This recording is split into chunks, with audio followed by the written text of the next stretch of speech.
Good evening. I am Tingni Tim Hokip and this is Tishin Network News Program. Today's top stories include Manipur government to soon enforce law ending hereditary chieftainship in hill regions. Committee on Tribal Unity denounces overbreaching of buffer zones by the Meitei militants. News in details. The Manipur government is set to enforce a law that will put an end to the practice of hereditary chieftainship in the state's hills region.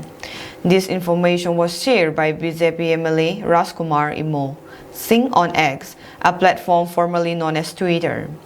The move is seen as an attempt to bring about equality and democratic governance in these areas.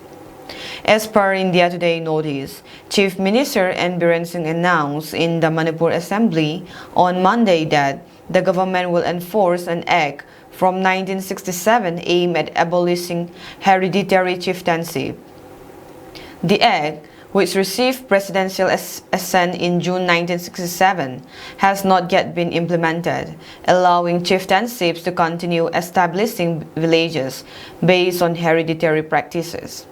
Imo Singh, the son-in-law of the chief minister and a BJP MLA, highlighted the need for the act's implementation, noting that Manipur is the only northeastern state where it has not been enforced. He pointed out that Mizoram implemented a similar act in 1954. The hereditary chieftainship system has been criticized for its potentially exploitative nature, often leading to nepotism and autocracy.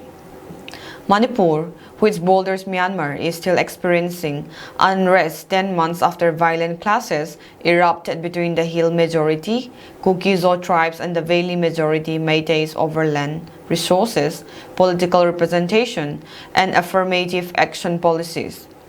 Following these clashes, 10 Kuki-Zo MLAs have called for a separate administration to be carved out from Manipur.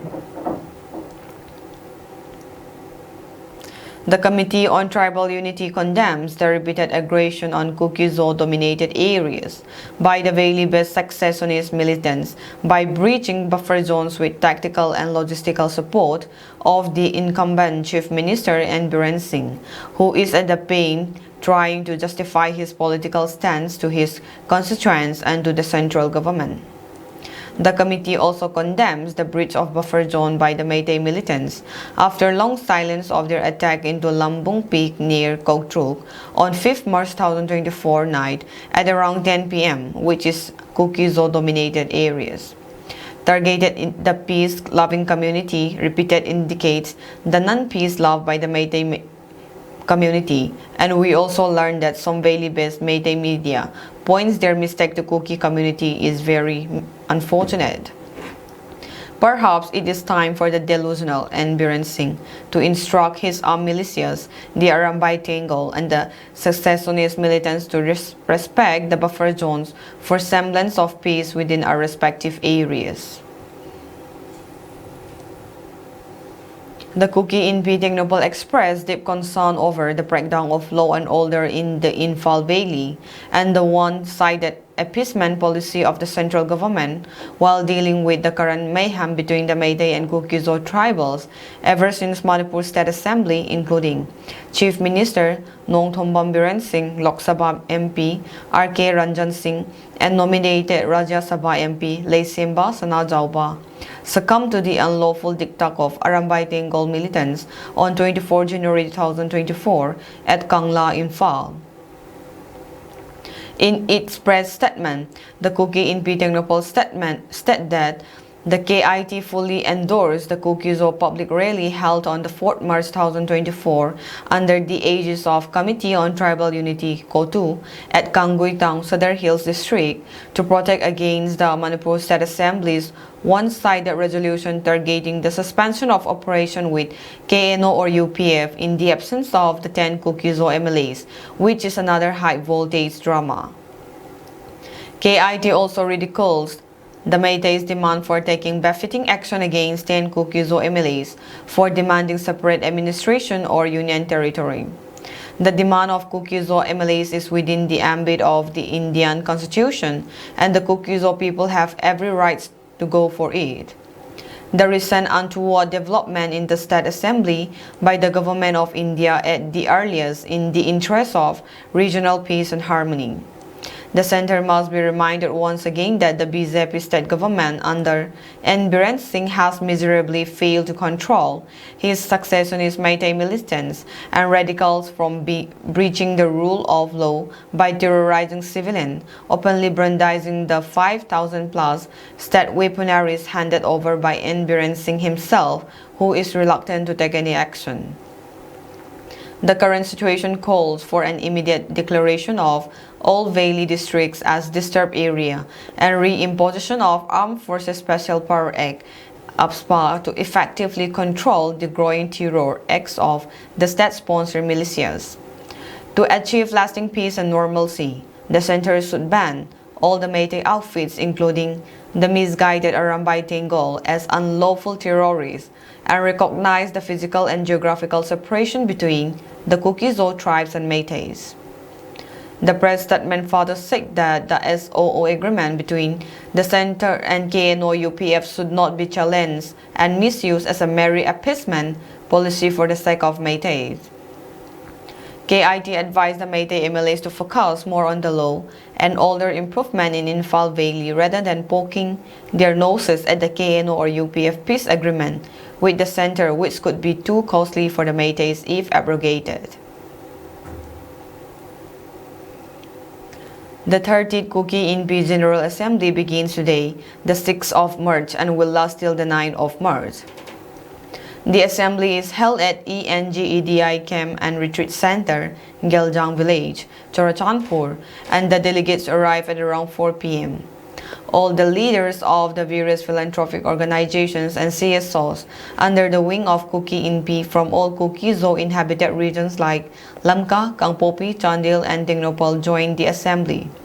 During the opening ceremony, Kim President C.H. Zhang Hongsai hoisted the Kuki national flag, followed by presentation of the Kuki national anthem by Joint Artists Association, after which beating of the gongs by the representatives of all the organizations present took place. The KSO took charge of fooding and lodging for the delegates and also ushered the program. I am Tingney Tim Hokip, a reporter for TC Network, and I'm here with my videographer, Mr. Sisi Mangte. And today we are here to cover the opening ceremony of the 30th Kuki-In-Pi General Assembly held at Geljang. During the program, the Kuki national flag was hoisted by President Kim Pu Azang Khongsai, and which was followed by presentation of the Kuki national anthem by Kuga members, which was again followed by ringing of the classical gong by the various philanthropic organizations and CSOs leaders of the Kuki-Zo tribes. And the delegates will stay here for 3 days starting from today, the 6th of March, till the 9th of March.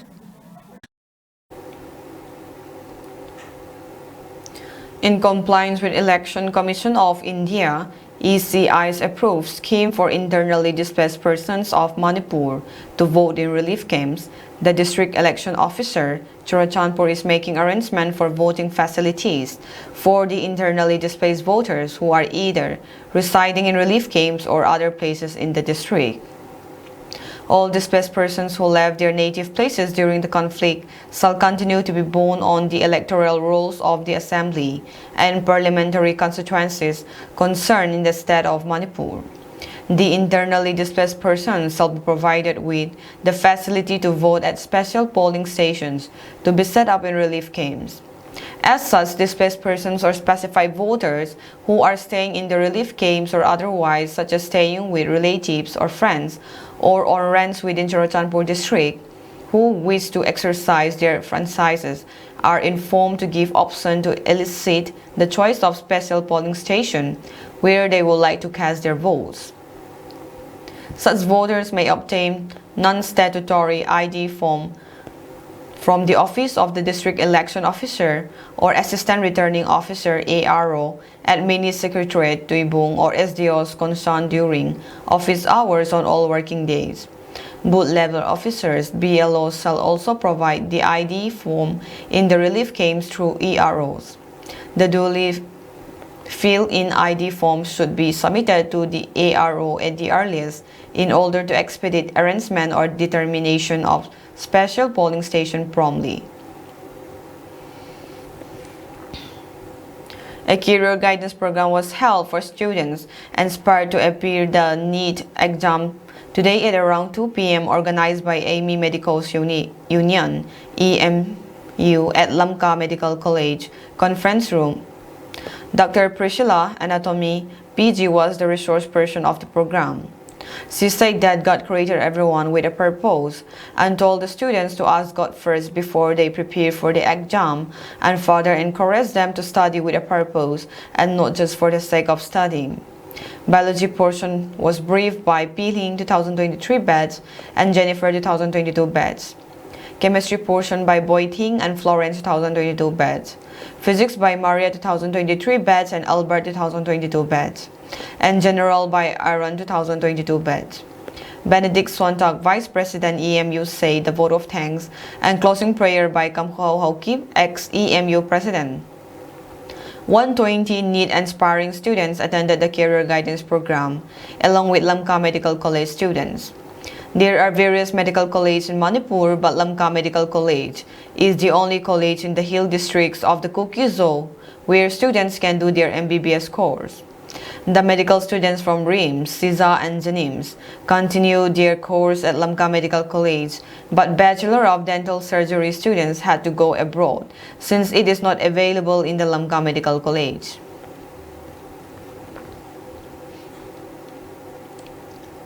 External Affairs Minister S. Jaisankar on March 5 said, "What happened in Manipur is truly tragic," while underlining that the entire people of India wish to see normalcy return to the northeastern state.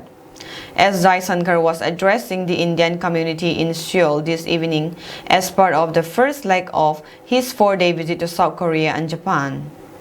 As per Press Trust of India, among the multiple questions about India and the issue related to the Indian diaspora, one of the community members asked him about the situation in Manipur. "I think the entire wishes of the country are very much with Manipur. I mean, people would like to see normalcy returns. They would like to see law and order get back," Minister Jaisankar said, adding, "This is not the India and certainly not the Northeastern, which anybody is hoping for." Manipur has witnessed escalating violence between Meiteis and the Kuki communities since May 3, 2023, with 219 casualties reported after a tribal solidarity march in the hill districts protested the Meitei community's demand for scheduled tribe status. The Meiteis, constituting around 53% of Manipur's population, reside predominantly in the Imphal Valley. The tribals, including Nagas and Kukis, who comprise 40%, primarily inhabit the hill districts.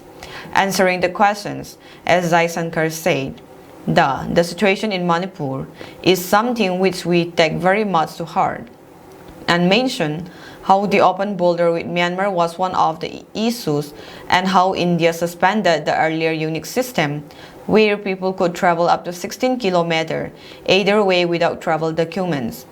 We have unfortunately decided now to suspend that and actually, in a way, harden the border situation.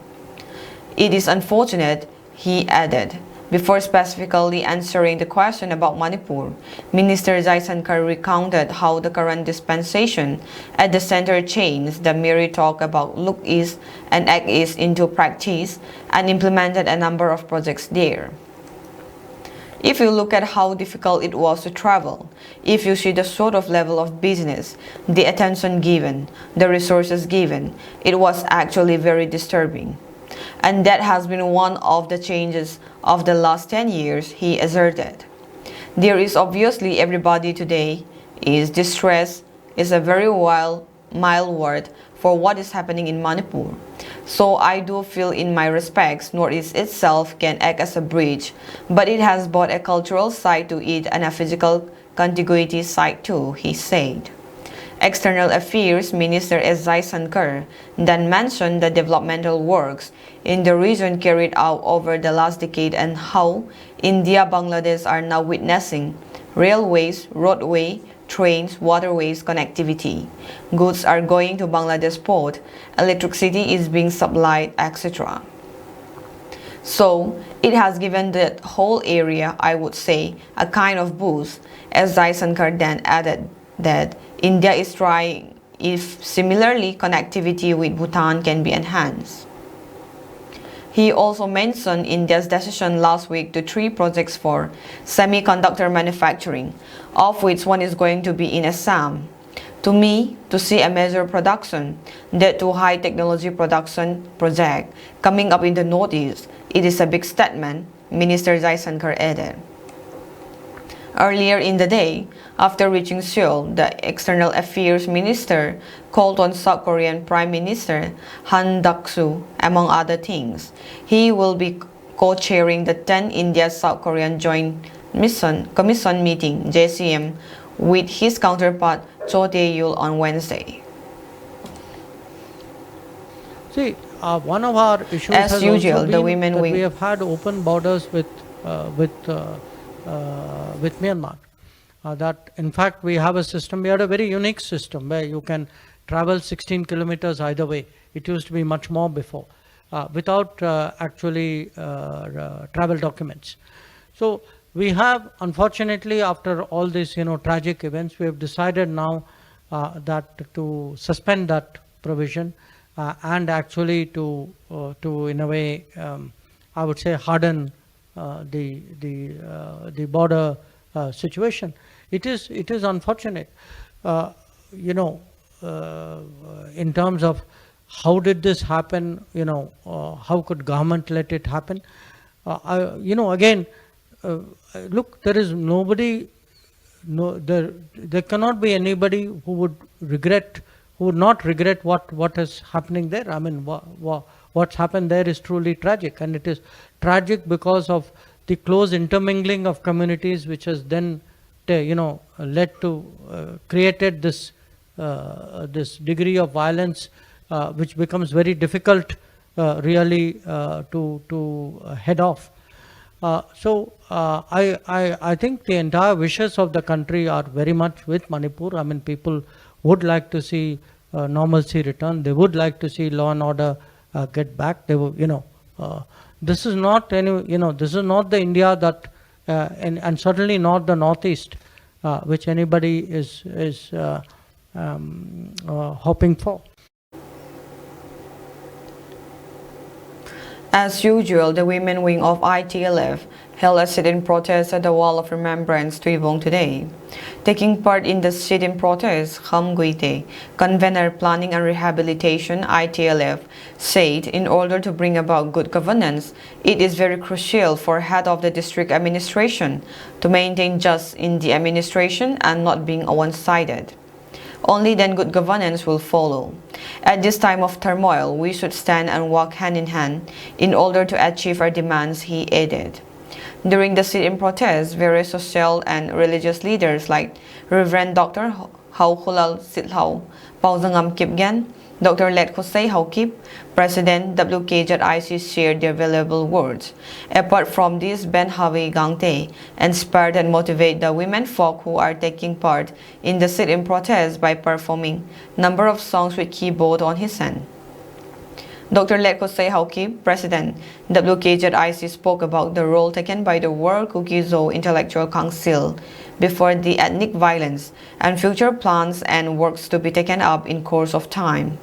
He urged all the Kuki-Zo to stand and unite together and fight this ethnic cleansing war initiated by the Métis in our own way possible. Taking part in today's sit-in protest, we are women folk from 3 groups that include Bung Mol, Pearson Mun, Gangpi Mol, Mar Veng, Zo Veng 6, New Zo Veng, Hian Zo Veng, Zong Mun Nuam, Kerit 10, A Veng 11, Veng Nom Sau, Vi Mun Hoyt, Sim Veng, Humin Thang, Zion Veng, Koles Veng, Elite Veng 19, Humoy Mol Vai Pai, Mol Nom Unit, Salbung Unit, Holmun Unit, Zellang and Misonveng, Mison Compound, Emramthar, Bethel, Kananveng, and Ngathal respectively. Mention may be made that on the day of sit-in protests, initially shutdown being imposed are lifted until further information. For information na hitazin tuni ni gaminam hi hiti mai me apan thei ta lo ja aning ninga lekha themon iti pandiu ham mute hoi ti pandiu ham volunteer hoi ti pandiu cha ning ningai ipesi podo lo wa hile mai te te ki sana government of Manipur plan bol dan India government hello ki sana ho hi fight patai fight lo wa hile Rohingya te dinmun hi idin diu dinmun nai cha hi. The Mer Student Association Tuitapai Joint Headquarters organized 2-day sports at Valley View Park, Molvaipai for the IDPs currently under Mer Youth Association. This includes Renkai Relief Camp, Molvaipai Relief Camp, Silbat Relief Camp, Saikot Relief Camp, Lamka Relief Camp, Marveng Relief Camp, and Khomoy Relief Camps. These relief camps competed in sports activities like football, volleyball, tunnel ball, and more. These recreational activities for IDPs or sports aim to use, maintain, or improve physical ability and skills while providing enjoyment to internally displaced students, children, as they are still traumatized and dejected due to the ongoing civil war in Manipur, where most of the children who are staying in the relief camp are witnessing the violence where houses were burned in their respective villages. Conducting or organizing a recreational program would help with their mental stress, and we hope they can overcome with this type of program. I wish and pray this initiative a grand success, said Lalpiang Thang President HSA Tuitapai Joint Headquarters.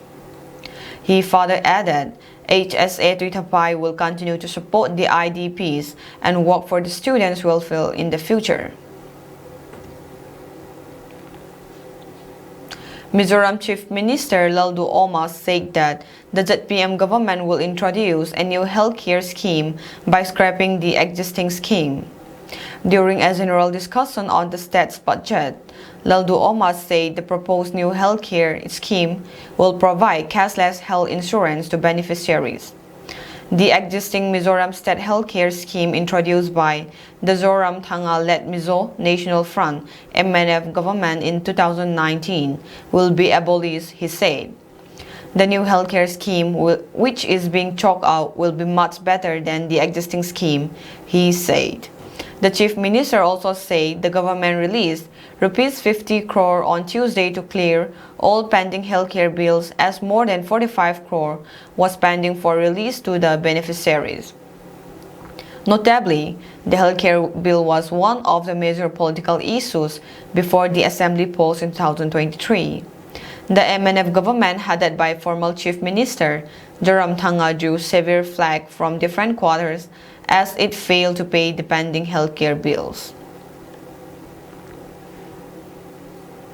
A probe into Israel's worst civilian disaster found PM Netanyahu bears personal responsibility for the deadly 2021 crush which killed 45 Jewish pilgrims. It found that Netanyahu's office had been forewarned of hazards at a pilgrimage site but did not act to address them. The probe looked into the April 2021 pilgrimage to a rabbi's tomb at Mount Meron near the Lebanese border, attended by tens of thousands of ultra-Orthodox Jews. A crash occurred when crowds of pilgrims got stuck in a narrow entrance to the tomb. The probe's finding further adds to pressure facing Netanyahu, who has also been blamed for intelligence failures leading up to Hamas' October 7 attack and for failing to secure the release of some 130 Israeli captives thought to be still inside Gaza. 5 months into the war, Netanyahu is also struggling to keep a divided war cabinet on his side and to resist pressure from Western allies to ring in Israel military operations. People in Gaza waiting for outcome of ceasefire talks amid continued Israeli attacks, our correspondent reports. The World Food Programme said an aid convoy was denied entry to North Gaza by Israel's military. WPF said To avert famine, there must be road access to Gaza's north. Hamas said ceasefire negotiations are ongoing, but the ball is in the Israel court, while the US says obstacles to a truce are not insurmountable. An Israeli bombing has killed a Hezbollah fighter, his wife and their son in the southern Lebanese village of Hula. At least 30,717 Palestinians have been killed and 72,156 wounded in Israeli attacks in Gaza since October 7. The death toll in Israel from the October 7 Hamas attack stands at 1,139. That is all for today's news, and have a pleasant evening ahead.